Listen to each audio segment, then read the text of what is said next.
First and foremost, I've got shout out to the quartering. Check this out. This is where I found this today. I've got a nice cache of information. Apparently, T-Mobile employees must complete a white privilege checklist. Oh my goodness, a checklist of white privilege. Of course, he's got more insanity coming on. They must also admit that they are all secretly racist and must take several courses on it. Oh my goodness. Okay. Ridiculous. So here's the list. Oh, well, here's the how to overcome your own unconscious biases and understand how important you are in creating inclusivity and belonging at work with these 4 digital courses.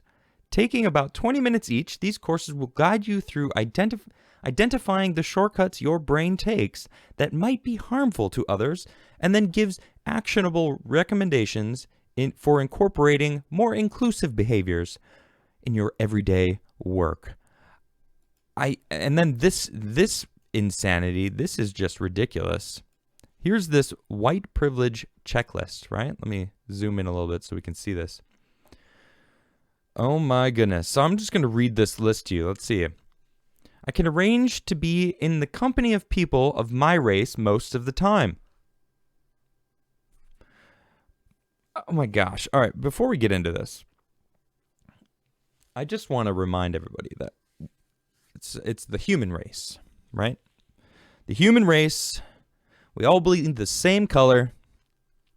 I'm so sick of this conversation. Race. Everything's about race. Everything's about your identity of who you identify as something that you cannot change at all. When are we going to get over this? When are we going to get over this? This is ridiculous. I can go shopping alone most of the time, pretty well assured that I will not be followed or harassed. I can turn on the television or open to the front page of the paper and see people of my race widely represented.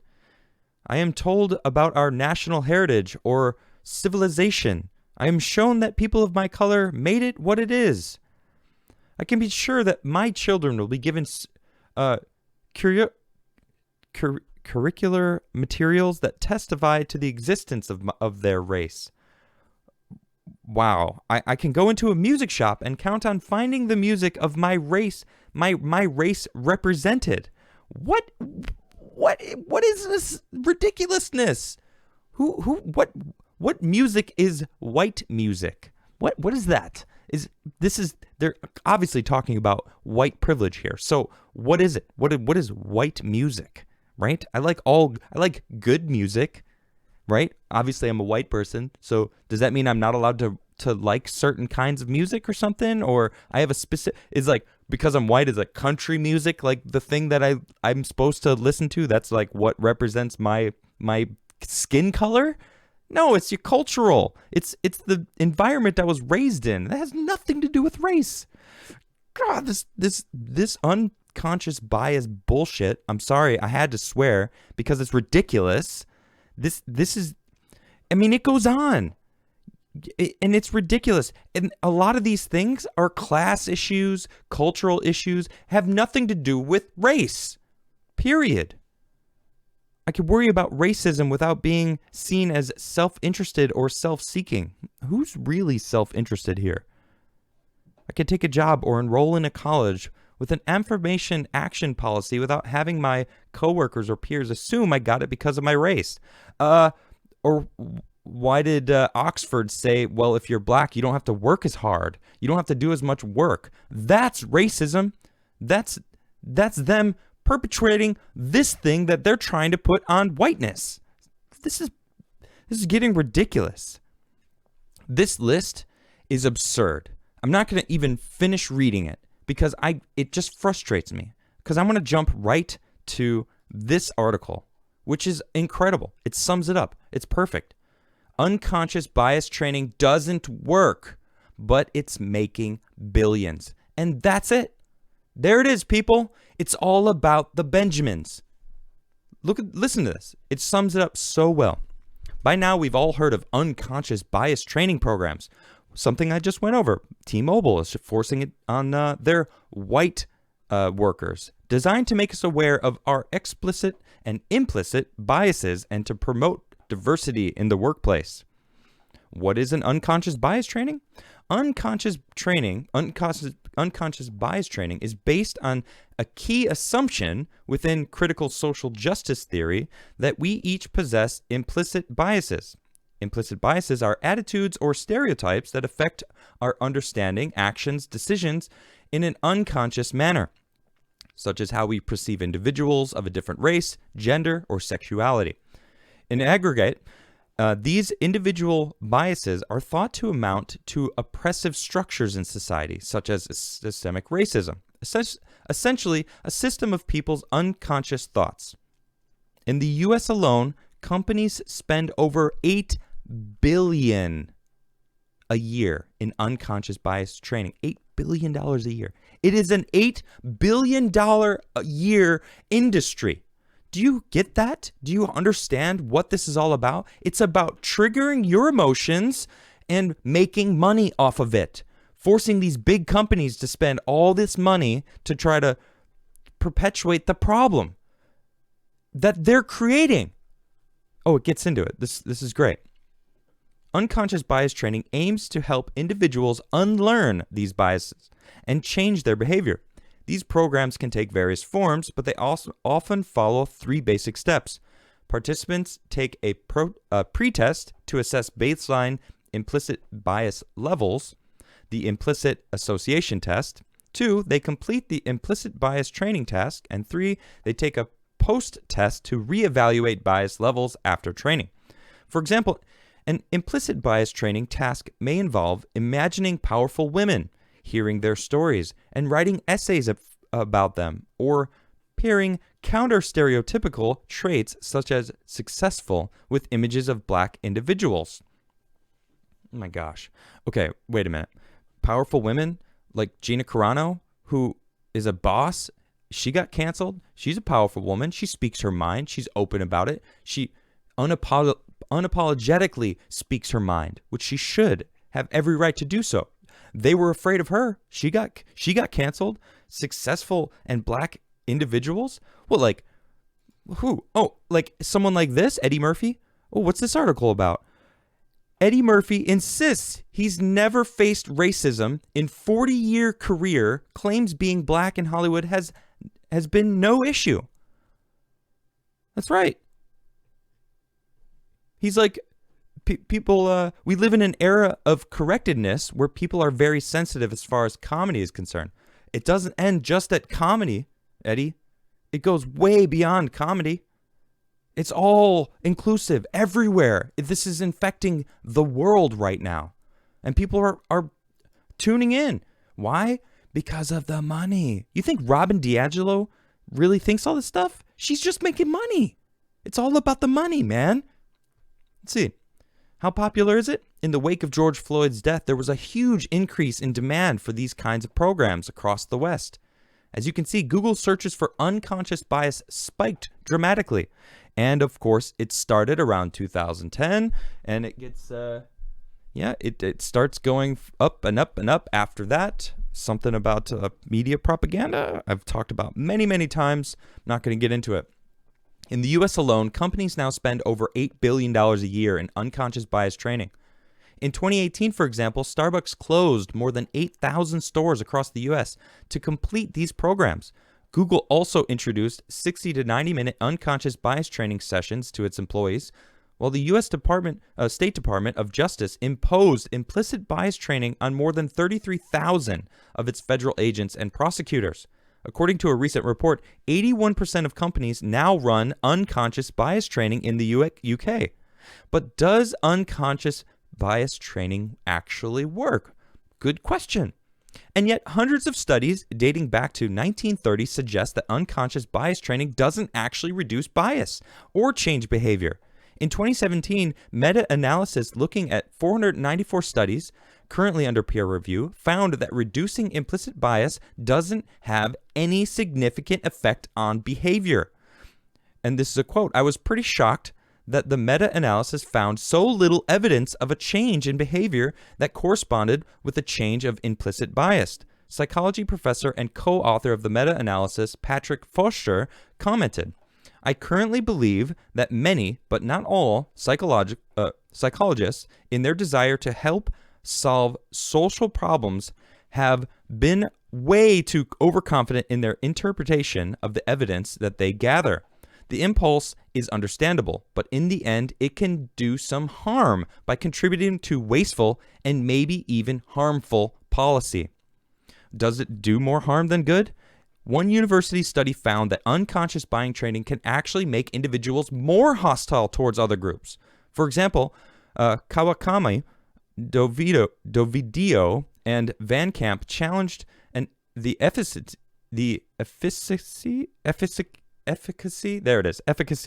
of counter-stereotype training after they found an increase in participants' gender bias following training sessions. Using a sample of 2,000 people, Kulik et al. Also found that implicit bias training increased prejudice against older participants. In one study, white individuals were made to read a brochure critiquing prejudice towards black people. When participants felt pressured to agree with it, their bias against people of color actually strengthened. These are studies, right? Recognize that they're doing studies on what this stuff actually does. It increases racism. It's making it worse. It's making it a problem. It wasn't an issue. We were getting over it. Growing up, I was an 80s child. I grew up in the 80s. I'm almost 40, right? I was throughout my schooling years, I had all different colors in my high school, and everyone was cool. It didn't go into my head like what color your skin color. It was if you were cool to me. Period. That's the way it should be. Are you cool? Awesome. Are you not cool? Awesome. Doesn't matter as long as I can figure it out. All right. I'm not adding that your skin color changes. This one skin color wasn't awesome to me, so all of the same skin color are... No, that's not the way it works.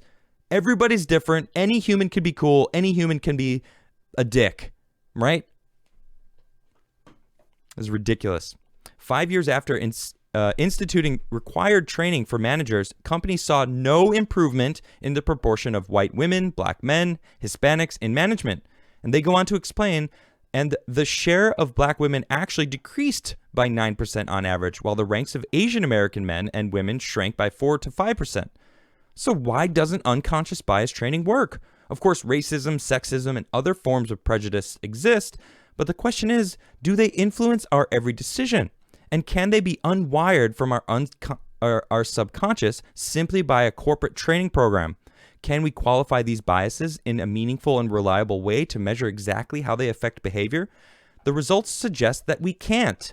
Repeatedly, the implicit association test inherent to unconscious bias training procedure produces different scores when participants take the same test numerous times. In fact, the test-retest reliability is so poor that it falls short of scientific standards. They can't even...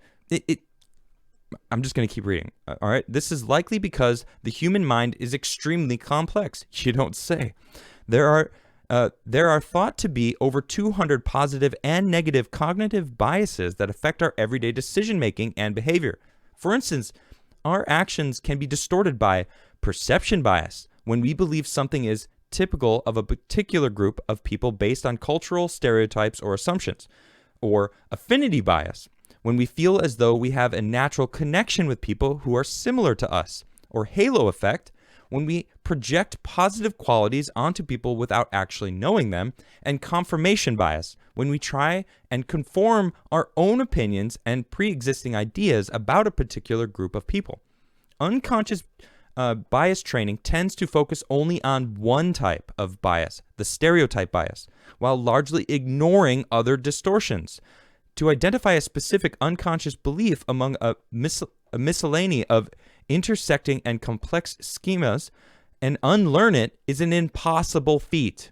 Attitudes aren't really strong predictors of our behavior either. Studies show that there are rarely more than 16% overlap between attitudes and behaviors, and the figure is even lower when it comes to prejudice and discrimination. Therefore, you simply can't predict whether someone will act in a racist or sexist way from their attitudes alone. What's more, the overlap between unconscious attitudes and behavior is even smaller, merely 4%. That means that even if unconscious bias training did change people's attitude, it's likely to change how they behave. They're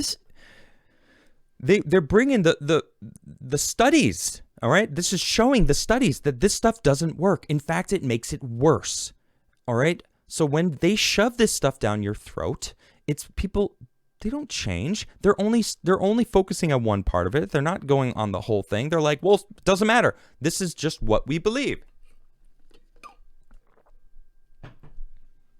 Man, goes on to finish. Well, are there alternatives?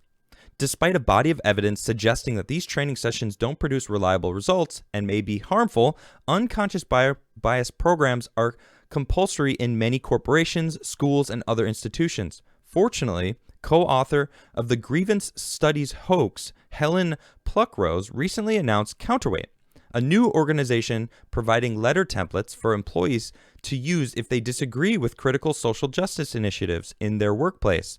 The letter asks employers important questions such as, how will management calculate the baseline of unconscious bias in the company to assess the efficacy of proposed training in light of poor evidence base for implicit association testing? Counterweight also offers alternative suggestions to combat racism and foster equality in the workplace. For instance, companies could instead promote moral courage, that is, encouraging their employees to speak the truth and potentially engage in disagreements, ensuring viewpoint diversity. They also recommend the Open Mind platform, a curriculum that uses psychological principles to help individuals learn about the morals and values of different cultures, replacing divisive us versus them rhetoric. Yes, different cultures, not different races. I like the way that that's put that, because that's the key there. Everyone has different cultures, and any colored skin could have a different culture. They could be raised in a different environment. I could provide examples, but find it on your own. It's fine. You know, I guess I should do one. You know, I have one of Nisha's best friends was born in India, but she was raised in Sweden. So she's a Swedish Indian, but she's Swedish. She is Swedish in all intents and purposes. Intents and purposes? What is the phrase? Whatever, it doesn't matter. But it's a different culture that she was raised in. Period. It doesn't matter about the skin color, you know? She doesn't look like a classic Swede, but she's Swede. She's a Swedish in all ways. These alternatives provide a form of diversity training without the shame and guilt attached. For instance, Coca-Cola recently promoted the online training course entitled Confronting Racism in association with the author of White Fragility, Robin DiAngelo, who charges anything from $30,000 to $40,000 for a few hours of training. 40 grand for a few hours. What? Because she admits she's racist and that she tells you you're racist and is make bank. She's making bank off this. The course features a slide entitled Try to be Less White. I hope you obviously know about that. This article, who wrote this article? This was fantastic. I got to give them props. Freya India, great article, fantastic. And shout out to EV Magazine because they promote everything I read from them is great. If you don't know about EV Magazine, they're a good magazine. They handle cultural issues and they're straight with it, and it's fantastic. Look, it's showing us that this stuff doesn't work, okay? And it's making the problem worse, okay? It's not a race thing, it's a cultural thing. We got to understand that different people have different cultures. You can't attack one bias without finding out which bias it is. No, it's only this. Well, there's your issue. It's making it worse. It's ridiculous.